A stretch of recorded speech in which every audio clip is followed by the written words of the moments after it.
merupakan kelompok etnis minoritas kecil yang tinggal di wilayah Sahara di Afrika, yang dikenal dengan budaya, tradisi, serta festival unik yang disebut dengan Gerewol. Festival ini adalah kebiasaan yang disukai beberapa orang, tetapi di saat yang bersamaan juga dibenci oleh beberapa orang yang tidak menyukai gagasan bahwa istri mereka akan berpindah ke pangkuan pria lain. Semuanya bermula dari kebiasaan suku Wodabi yang memiliki tradisi menikahkan anak-anak perempuan mereka yang masih bayi dengan laki-laki yang dipilih oleh keluarganya. Yang itu berarti bahwa sejak kecil anak-anak perempuan dalam kelompok etnis Wodabi telah bersuami atau memiliki pasangannya masing-masing. Tetapi seiring waktu ketika anak-anak itu telah tumbuh menjadi dewasa dan secara tradisi telah memiliki hak untuk memilih laki-laki yang disukainya, Festival Gerewol menjadi momentum yang tepat untuk memilih laki-laki yang disukainya, menjadikannya sebagai suami yang di sisi lain harus mengabaikan suami yang telah dipilihkan keluarganya sejak kecil. Itulah alasan kenapa Gerewol dianggap sebagai festival merebut istri orang lain dengan tarian dan nyanyian. Gerewol diadakan setiap tahun yang diikuti oleh laki-laki yang masih lajang atau telah berpasangan. Tujuan festival ini adalah untuk memperlihatkan ketampanan serta daya tarik laki-laki Wodabi kepada perempuan-perempuan di dalam kelompoknya. Yang itu berarti bahwa mereka mencoba mengesankan istri pria lain. Itulah sebabnya laki-laki dalam etnis Wodabi dianggap sebagai laki-laki yang sangat percaya diri mengenai daya tarik dan ketampanannya. Biasanya laki-laki Wodabi yang ikut terlibat dalam festival ini mengenakan kostum yang mencolok, riasan rumit warna-warni, serta pakaian tradisional yang dihiasi bulu burung unta.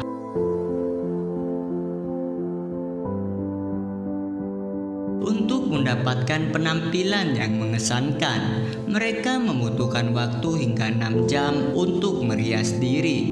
Mereka mengecat wajah dengan tanah liat untuk mendapatkan warna merah, menggunakan eyeliner untuk membuat matanya tampak lebih putih, memakai lipstik untuk membuat gigi mereka tampak lebih putih, dan memakai bulu burung unta putih di bagian kepala untuk membuat diri mereka tampak lebih tinggi. Bahkan mereka juga akan mencukur rambut jidat dengan tujuan supaya jidat mereka tampak lebar dan dinilai sebagai salah satu keindahan. Begitu siap, mereka kemudian berkompetisi dalam tarian dan nyanyian yang energik, menampilkan gerakan-gerakan anggun dan menggoda. Mereka melakukan tarian dan nyanyian yang disebut dengan yake, di mana kaum laki-laki akan menari dan bernyanyi dalam barisan, bergandengan tangan, berdiri dan membungkuk hampir menyentuh kaki dengan mengikuti irama lagu. Ketampanan yang ideal dalam suku Wodabi didasarkan pada tinggi postur badan ditambah dengan gigi serta mata yang tampak putih. Itulah sebabnya dalam festival mereka berdandan menggunakan atribut yang membuat tubuh mereka tampak lebih tinggi dengan mata serta gigi yang juga tampak lebih putih. Laki-laki Wodabi juga sering memutar mata dan menampakkan gigi-giginya untuk menekankan kriteria ini. Selama festival, 3 wanita cantik dalam kelompok Wodabi akan berkumpul dan berperan sebagai juri untuk memilih pemenang kompetisi. Sementara itu, wanita yang tidak digolongkan sebagai wanita tercantik dan sudah menjadi istri laki-laki lain juga boleh mengagumi laki-laki yang paling ingin mereka pilih sebagai suami keduanya. Secara umum, pemilihan pemenang festival didasarkan pada penampilan, keanggunan, gerakan dan nyanyian, Di samping juga menekankan pada beberapa kriteria yang telah dijelaskan. Nantinya terdapat 3 pemenang yang ditentukan oleh 3 wanita tercantik yang dipilih oleh ketua suku. Pemenang ini memiliki kesempatan untuk memilih pasangannya. Jika seseorang pemenang telah memilih wanita yang telah menjadi istri orang lain, maka menurut tradisi, wanita tersebut secara otomatis menjadi istrinya. Sebab itu dia harus meninggalkan anak-anaknya dengan mantan suaminya, kemudian pindah dengan suami barunya. Karena itu beberapa pria yang tidak ingin istri mereka dicuri pria lain, mereka tidak mengizinkan istrinya untuk berpartisipasi dalam festival ini.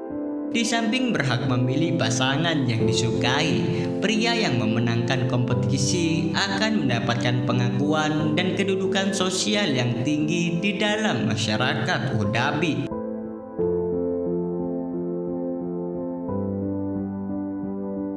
Suku Wodhabi memiliki sejarah panjang yang sulit dilacak secara pasti karena karakteristik mereka yang nomaden. Namun perkiraan sejarah suku ini dapat ditelusuri melalui penelitian etnografis dan laporan sejarah yang telah ada. Wodhabi diyakini berasal dari kelompok etnis Fulani atau Fula yang merupakan kelompok etnis yang tersebar di wilayah Afrika Barat. Pada suatu waktu dalam sejarah kelompok Fulani mengalami perpecahan dan sebagian besar dari mereka membentuk suku Wodhabi yang mempertahankan gaya hidup berpindah-pindah. Sejauh ini tidak terdapat data pasti mengenai populasi Wodhabi, namun perkiraan jumlah mereka berkisar antara 100.000 hingga 200.000 orang. Mayoritas Wodhabi tinggal di kawasan Niger, terutama di wilayah timur dan tenggara negara itu. Karena faktor-faktor seperti perubahan iklim, konflik dan urbanisasi, populasi suku Wodhabi cenderung berfluktuasi. Namun demikian, mereka telah mempertahankan identitas budaya dan tradisinya selama berabad-abad. Kendati beberapa keluarga Wodhabi telah beralih pada gaya hidup yang modern, tetapi banyak dari mereka masih menjalani kehidupan nomaden dengan mengembalakan ternak mereka di padang rumput dan padang pasir di sekitar wilayah Sahara. Dalam beberapa tahun terakhir, interaksi dengan masyarakat modern dan perubahan sosial ekonomi telah mempengaruhi suku Wodhabi. Globalisasi pendidikan dan penyebaran agama Islam juga telah memberikan dampak pada budaya dan tradisi mereka. Namun demikian, Wodhabi terus mempertahankan tradisi dan festival Gerewol sebagai bagian penting dari identitas suku mereka.